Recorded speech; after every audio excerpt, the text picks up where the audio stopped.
Hello, Bafetu. Welcome to Kaizer Chiefs True News Sport. Today we're going to talk about Vilakazi. Guys, Vilakazi is the best player, and I heard coach the way ephendule ngakhona lesikhathi bambuza ngokuthi why asubstitute uVilakazi.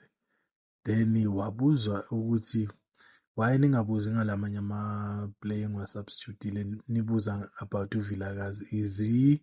Is he the only one who was substituted na?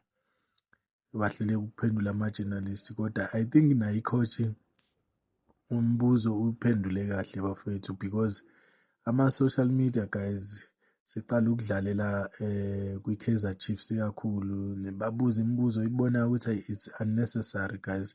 So they have to respect i-Kaizer Chiefs, because i-Kaizer Chiefs is a big team and inabalandeli abaningi, and we respect them as ama-journalist. And then bafowethu nayi kusasa sinematch kusasa bafowethu, nasi starting lineup engisikhreathile bafowethu, just i-starting lineup, but let's hope ukuthi kusasa they can do like this bafowethu, so that we can change the game bafowethu. Singadlali ngespeed kuphela, sidlale nge-creativity, because we know umfundo Vilakazi noSirino bane-creativity, and uVelebha une-speed. We need ukuthi simixe ama-player wethu, sifake umuntu one-speed, noMonyane une-balance, uyakwazi ukuyibhalansisa igame.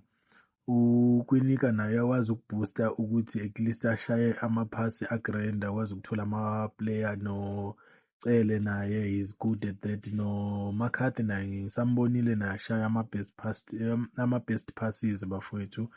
So uCross naye akekho too much kakhulu, kodwa at least naye is putting something on the table bafowethu. uVelebha une-speed, uIgodaro is a good player, naye is good at attacking and samdinga kakhulu naye.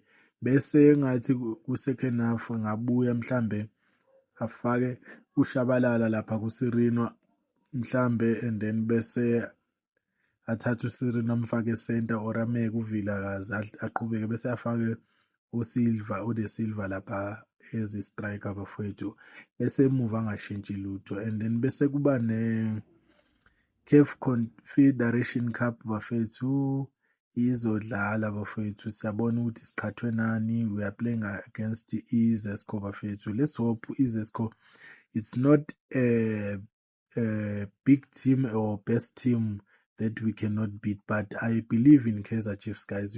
We can face each and every team with our players, because they have gained confidence guys.